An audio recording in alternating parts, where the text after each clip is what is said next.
Ikhwan, saya ingin menyampaikan kepada antum, Allah itu tidak mencintai kita bukan hanya karena banyaknya sholat. Allah itu bukan hanya mencintai kita karena banyaknya puasa.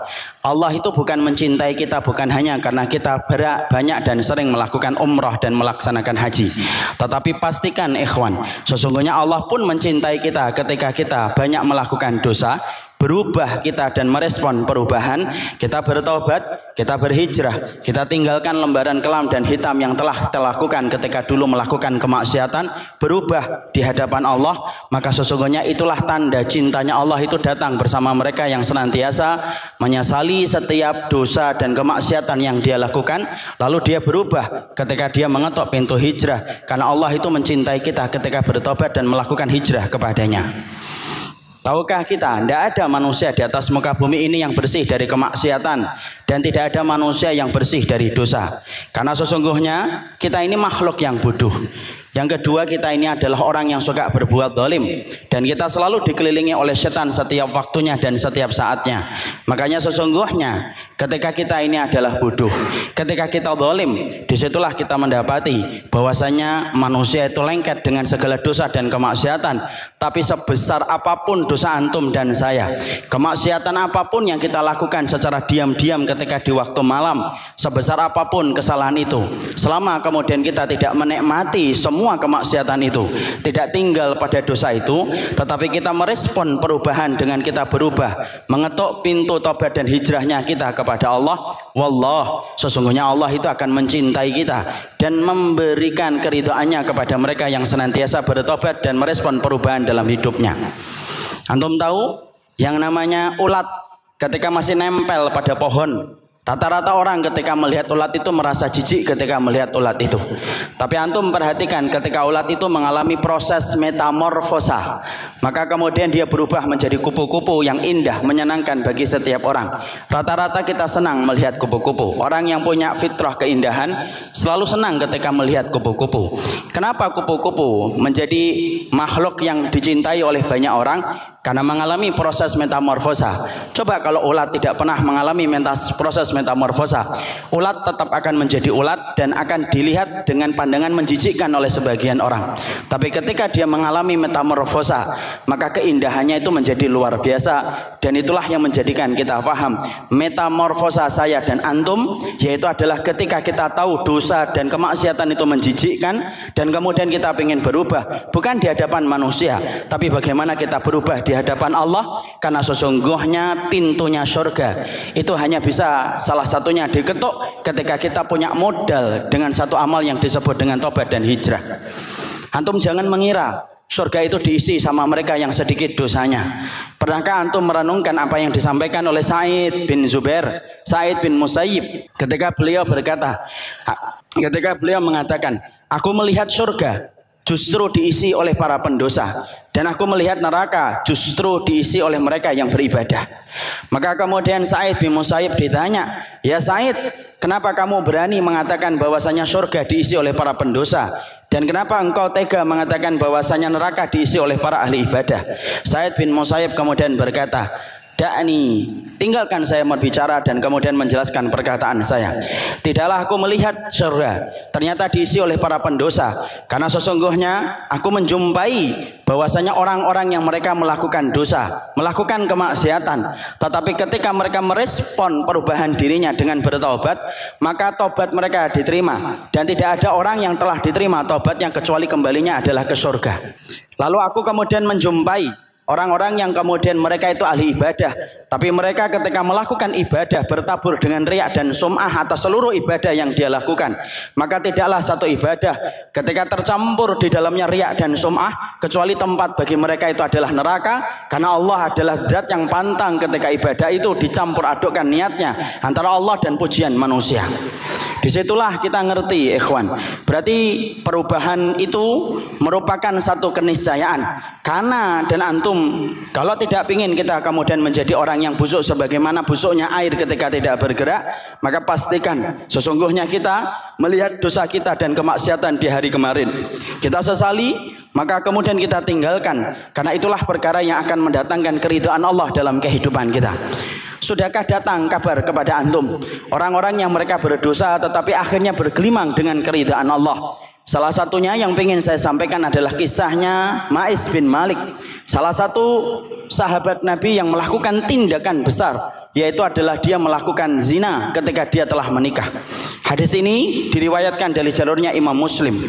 Ada seorang laki-laki datang kepada Nabi SAW ketika Nabi sedang duduk-duduk bersama dengan para sahabatnya. Lalu kemudian Nabi ketika sedang duduk-duduk bersama dengan para sahabatnya, datang seorang laki-laki. Laki-laki itu yuqalu lahu Ma'is bin Malik. Laki-laki itu dipanggil dengan nama Ma'is bin Malik. Datang kepada Rasulullah SAW. Lalu dia berkata, "Tahhirni ya Rasulullah. Ya Rasulullah, tolong sucikan saya." Lalu kemudian Rasulullah fima makna, kemudian dia berkata, "Waihaka farji fatub ilaihi fastaghfirillah." Hei Ma'is bin Malik, apa yang kamu katakan? Kamu pulang ke rumah, istighfar kamu ke rumah, istighfar dan tobatlah kamu di rumah saja. Maka kemudian Ma'is bin Malik jalan. Ketika baru jalan beberapa saat, balik lagi dia kepada Rasulullah. Lalu dia mengatakan kembali kepada Rasulullah, "Ya Rasulullah, tahhirni ya Rasulullah. Tolonglah ya Rasulullah, sucikan saya ya Nabi." Lalu Nabi kemudian berkata kembali, "Waihaka, celaka sekali apa yang kamu katakan wahai Ma'is. Kamu pulang ke rumah. Lalu kemudian tobatlah dan istighfarlah kamu di rumah." Baru kemudian langkah yang kedua, balik lagi berulang-ulang sampai keempat kalinya.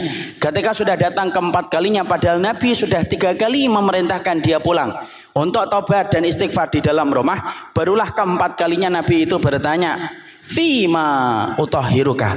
Lu dosamu itu apa sih? Sampai kamu pingin untuk dibersihkan itu dosamu ngapain? Maka kemudian Ma'is bin Malik berkata, "Minaz zina ya Rasulullah. Sesungguhnya tolong bersihkan saya ya Nabi, sucikan saya ya Rasulullah dari perilaku zina yang telah saya lakukan." Zina, ikhwan, antum tahu? Zina itu merupakan perbuatan meneteskan air yang paling najis di atas muka bumi. Tidak ada rahimnya wanita yang paling najis kecuali adalah rahimnya seorang wanita yang pernah tertetesi dengan air sebelum terjadinya ijab qabul. Dan itu perbuatan yang besar setelah perbuatan syirik kepada Allah, salah satunya adalah berzina. Maka Nabi ketika mengetahui bahwasanya Ma'is bin Malik mengikrarkan dan mengakui bahwasanya dirinya berzina, perhatikan, Nabi tidak langsung menghakimi, tetapi Nabi berhati-hati sebelum memberikan status vonis kepada Ma'is bin Malik. Kemudian Rasulullah mencarikan udur untuk Ma'is bin Malik. Itulah semangatnya Nabi, nyarikan udur untuk saudaranya ketika jatuh dalam kesalahan. Nabi kemudian berkata, "Ayashrabul khamra?" Apakah Ma'is bin Malik ini kemudian mabuk, kemudian membuat pengakuan palsu ketika dia sampai mengatakan dirinya berzina? Lalu kemudian faqama rajulun minas sahabah fastangkahu wa lam yajid minhu riha khamrin.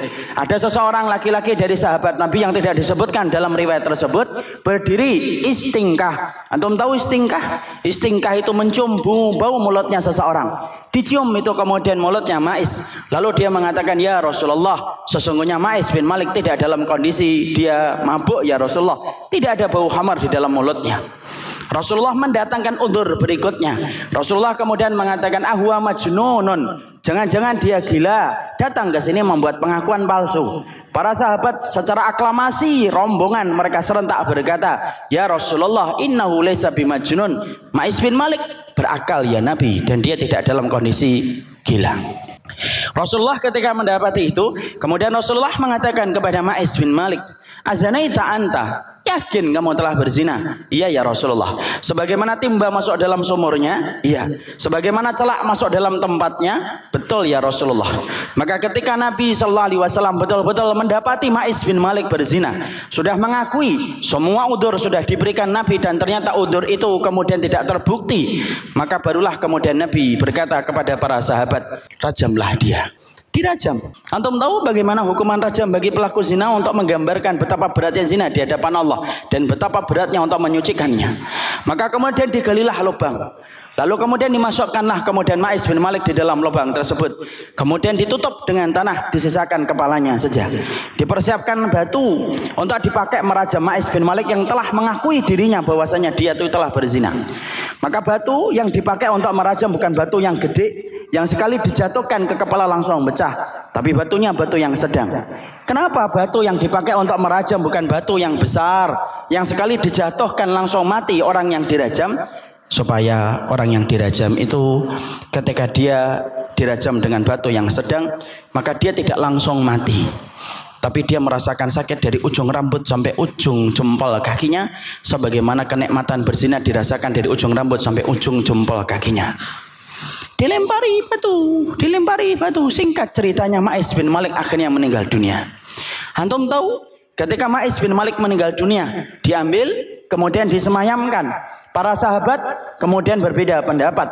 Dikatakan oleh Abu Hurairah, fakhtalafan nasu fi firqataini. Sesungguhnya para sahabat setelah meninggalnya Ma'is bin Malik kemudian terbagi menjadi dua. Sebagian sahabat membela kehormatan Ma'is bin Malik dan berkata, husnul khatimah Ma'is bin Malik itu. Sebagian para sahabat mengatakan, la, sesungguhnya Ma'is bin Malik bukan dalam kondisi husnul khatimah, tetapi Ma'is bin Malik dalam kondisi su'ul khatimah, zina, dan belum menggantinya dengan kebaikan untuk menutupi dosa-dosa yang telah dilakukan ketika berzina. Maka kemudian fala bisa dalika ila yaumaini aw salasata ayyam. Perbedaan para sahabat tentang status kematiannya Ma'is bin Malik itu bertahan 2 atau 3 hari. Abu Hurairah agak lupa berapa jumlah hari ketika para sahabat mereka berbeda pendapat. Maka kemudian pada 2 dan 3 hari para sahabat itu di pinggir emperan-emperan Masjid Nabawi sembari ngobrol ketika mereka pulang dari masjid. Mereka selalu berseteru dengan mengatakan, sebagian mengatakan husnul khatimah dan sebagian mengatakan su'ul khatimah. Maka kemudian Rasulullah mendiamkan. Kenapa Nabi tidak menjawab langsung apakah Ma'is bin Malik ini husnul khatimah ataupun su'ul khatimah? Karena sesungguhnya Nabi saat itu belum turun berita dari Allah menggambarkan bagaimana kedudukan Ma'is setelah meninggal dunia. Barulah kemudian 2 ataupun 3 hari Rasulullah ketika mendengar para sahabat kemudian masih berseteru tentang kematiannya Ma'is bin Malik, Nabi kemudian berkata, usmutu, sudah diam. Istaghfiru li akhikum, beristighfarlah kalian kepada saudara kalian, yaitu adalah Ma'is bin Malik, karena sesungguhnya tobatnya Ma'is bin Malik baru saja diterima oleh Allah. Kalaulah Ma'is bin Malik yang hari ini tobatnya telah diterima oleh Allah, diberikan izin oleh Allah untuk memberikan syafaat, maka 70 penduduk Madinah pun akan mendapatkan syafaatnya dari Ma'is bin Malik, karena Ma'is bin Malik telah mendapatkan ridho dan surganya dari Allah. Itu berzina, akhir. Makanya inilah yang menjadikan kita memahami betul. Hari ini ikhwan, antum-antum anak-anak muda mungkin dan pasti sama dengan saya. Kita pernah melakukan dosa dan kemaksiatan. Kita pernah melakukan hal-hal yang tidak bermanfaat. Antum dan saya, kalau pernah melakukan itu, wajar. Itu merupakan fitrah dari kehidupan kita. Karena kita makhluk yang bodoh dan sesungguhnya kita selalu dikelilingi oleh setan untuk menggoda kita melakukan kemaksiatan dan dosa. Tapi yang paling penting adalah bagaimana kemudian kita merespon setiap dosa itu menjadi perkara yang betul-betul menjadikan kita diridhai oleh Allah, yaitu adalah bagaimana ketika kita melaksanakan hijrah dan taubat. Hijrahnya kita untuk Allah dan taubatnya kita kepada Allah. Semoga apa yang pernah dilalui oleh Ma'is bin Malik itu pun akan kita dapatkan, walaupun sebesar apapun dosa yang telah kita lakukan. Karena kalau antum membawa 1000 dosa kepada Allah, Allah memiliki 1001 ampunan kepada setiap hambanya. Antum memiliki 100.000 kemaksiatan, maka Allah memiliki 100.001 magfirah yang Allah berikan kepada antum. Antum membawa 1 miliar itu dosa-dosa, maka Allah memiliki 1 miliar 100, yaitu magfirah yang Allah berikan kepada hambanya ketika hamba itu melakukan tobat dan melakukan hijrah kepadanya.